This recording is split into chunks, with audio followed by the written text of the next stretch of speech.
Is Star Citizen being built for solo players or just for big orgs and fleet battles? Honestly, that's the wrong question. The answer is simple yes, to all of them. The more important question, what matters more, is how well CIG can bring the vision they have to life. Today we're going to look at Star Citizen's next update, 4.1.1, as well as some recent additions, and we're going to explore how Star Citizen is being built actually for solo players, group players, and those like myself who are exceptionally open to both. This is going to be a talk about physical currencies, new combat missions, mining updates, and the new ships that are pushing a little bit more for solo play. Thank you for coming to my Tomato Talk.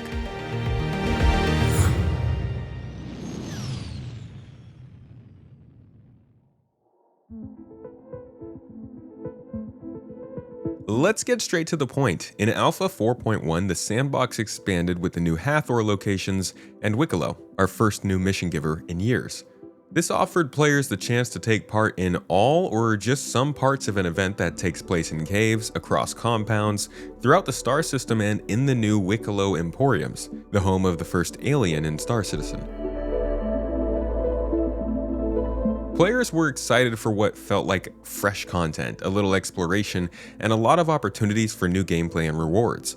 But players also felt like it was very focused on groups, and while solos and duos had plenty part to play across collection contracts and completing parts of the sequence of events to fire the new orbital lasers that barely work, it wasn't always straightforward distributing the uncovered resources, leading to negotiations by force. Now, this isn't how the scenario is meant to play out. Reputation is kinda standing still right now. Security is nowhere to be seen. We don't even have player bounties, and VoIP only shows up to work on the least important days. But all that is besides the point. 4.1 looked to push Star Citizen's agenda of a sandbox in which players brush shoulders and potentially play together, but can ultimately choose to participate in a solo playstyle. This solo playstyle, of course, might call for a little playing outside of your comfort zone, but your experience is still mostly dependent on you. Because as much as people like to say, CIG does recognize that players need to be able to play on their own. It just doesn't necessarily mean we can do everything on our own. But that brings us to 4.1.1, the next update coming out at the end of the month. As per the recent sneak peek, a new form of currency is coming to the game: Scrips. This is the first physical currency ever introduced to Star Citizen. The design is a bit on the nose. This is the way. And keep in mind, at the time of writing, information on this mechanic is still a bit sparse. But from what we know, the mechanic is sound, and something I've wondered a long time if we were going to see. I always thought it might happen for UEC, seeing as there are ATMs and other machines around the game that look like they accept some form of physical currency, maybe offering us chips that you could find while exploring and looting, that'll net you some extra money if you can find some way to safely physically redeem it somewhere. It acts as an idyllic piece of loot in folks' backpacks. It's something you can always trade to other players in a crunch, or barter with for other supplies, or leave as a liability in a pinch when you need to borrow something. These currencies could act as a commodity in trade missions, something more risky that you can transport through dangerous space, tempting partial robberies rather than people who want to steal everything. They could be useful in seedier parts of the universe, where, as far as lore is concerned, UEC is not a functional thing to use. And they could be used where faction members, mission givers, and just about any NPC you run into can simply say, "Hey, here's your unique reward for doing me that favor." This is how solo players are being brought back into the mix after 4.1, and how CIG is continuing to try and allow all content to be available to all players, even if the way you have to experience it as a solo player is a bit different.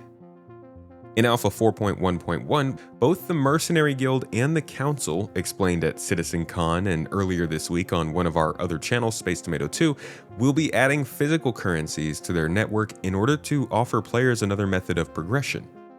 How do these relate to 4.1? Well, Wicklow accepts them as payments for his favors, the same favors you could choose to go through the more group-focused activities we've seen to earn. This is that agenda Star Citizen has, to try and offer alternative forms of progression through doing different things to reach the same goal. It's the same as the small-scale miner who can get the very valuable goods to turn in for a hefty paycheck, equal to the large-scale operation put on by an org that just turned in several hundred SCU of iron. How you want to reach that end goal is up to you, but it's not going to be the same level of ease for everybody. And it's tricky. Players love a meta, and Star Citizen always runs the risk that whichever way ends up being the easiest to get whatever reward is being sought out at that time, that's just what everyone's going to choose from word of mouth. And that's why the various forms of gameplay are going to all need to be somewhat equal parts rewarding, fun, and interesting according to their risk and playstyle. And it's also why not every piece of gameplay is going to be the same level of attractiveness to you. They need to make sure that each game loop is enticing enough to the people who like that game loop that they're going to stick with it. But this isn't just a Wicklow thing. Physical currencies are not new in MMOs, and having them sit alongside faction reputation is not new either, but it can cause problems. Reputation needs to always remain a longer-term, harder-to-change barometer of your standings with factions and guilds, and a gate on what you can get from them. The Scrips should always remain strictly the currency, not being able to overcome that reputation. The rep gets you in the door, but the Scrips are going to let you choose what on the shelves you want to buy. This would help keep thieves from being able to just get whatever they want by being able to steal scripts and buy anything from a faction's store. Again, not a new concept, but an important balance. Beyond Wicklow, this allows for easier gating of rewards and content, and less reliance on the reward for a good time than the journey. If players can take on whatever raid they want for a faction and get unique currency that can then be redeemed at that faction's storefronts, it means a player doesn't need to choose a certain raid based on whatever the reward for that specific raid is. This could free players up in choice and make the reward structure of the game feel a little less RNG. The scale of this implementation of physical currencies into the game is still unknown. This is really early information. I don't even know if this was discussed in the past. Data has always been touted as being a physical commodity that would live on cartridges or chips and need to be traded across jump gates and around systems, but not currency as far as I know. That said, I don't think this was a reaction to 4.1, but I also think this is a newer development and progression in the deeper faction system that they've been developing over the last year or two. I can see a lot of possible benefits from this, but there are also a lot of ways this could go wrong. The interaction and inventory both need to be immensely improved for this and other functionality sooner than later in the game. So stay tuned here if you want to know whenever the inventory is getting an update, and as this feature continues development and starts to be implemented across the game, we'll keep track of how it fits and everything around it.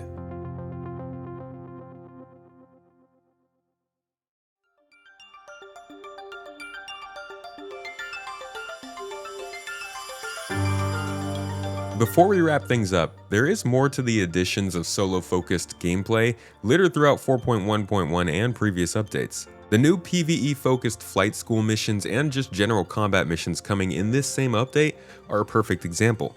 They're tailor-made for solo players to earn some skills, get some regular practice in, make some money, and possibly earn some rep engaging with the game's systems at their own pace.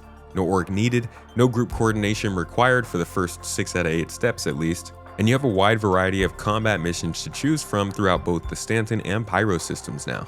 Each contract is a simple scenario with next to no handholding, but very incremental challenges, coupled with the new patrol and ambush missions, which give a slightly more variable and narrative PvE ship combat experience to solo players and small groups.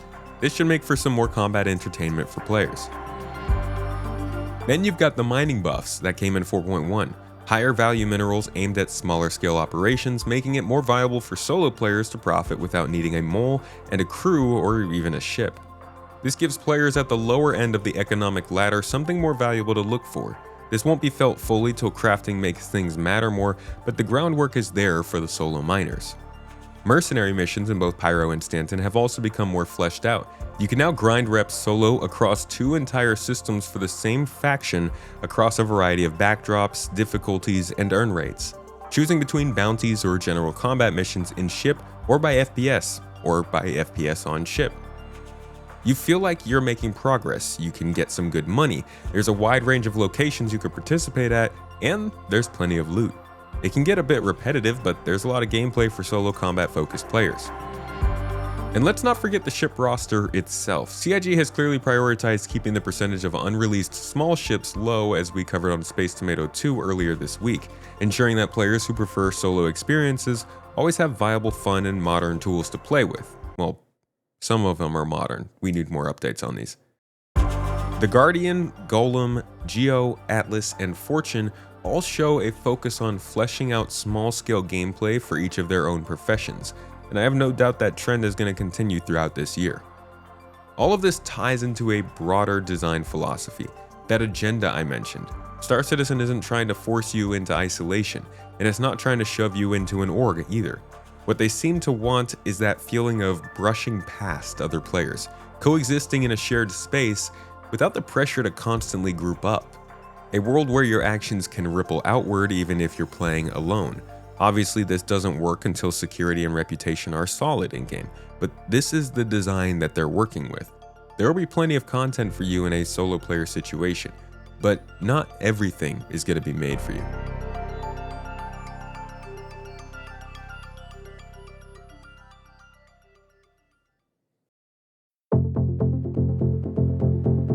The problem that we're running into here, why people don't know that the game is meant to support solo gameplay?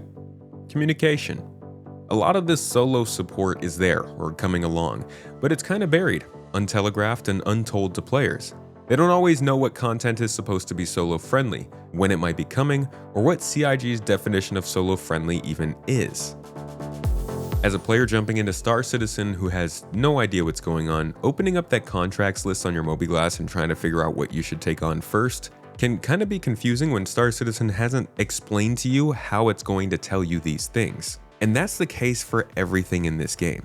And from that to the ISC episodes, to the trailers, to even the patch notes, that's where the disconnect kind of happens. The frustration isn't always about the design of Star Citizen, it's about the signal that tells how it's supposed to work. Because when the game doesn't tell you clearly what you can do on your own, it's easy to assume it's not built for you to do so. And Star Citizen's development and the fact that we're experiencing it all 1 week at a time means these things are very easy to miss or assume that they aren't coming, when they very well could be in the next update. But from where I'm sitting, Star Citizen is quietly becoming a game that does support a wide range of playstyles, solo, grouped, in an org, or as a roamer. The whole game won't be made for any one player. This is one that's actually made so that you don't want to take part in certain parts of it. It's one that hopes that you'll allow other players or even other NPCs to take those jobs for you, providing them with more content and allowing you to pay more attention to the content you like. And it's a game that some content just won't be for you, whether you're PvE, PvP, group, or solo player. Everything is meant to be a little bit freeform. Whether you're hauling minerals in a prospector, running missions for the Merc Guild, or dodging bounty hunters in Pyro with a bag of scripts, there should be a place for you. Let me know what your experience has been though. Do you feel like the game has been supporting your solo journey, or are there still systems locking you out? Thank you for watching this one up until the end. I hope you learned something new, and I'll catch you in the next.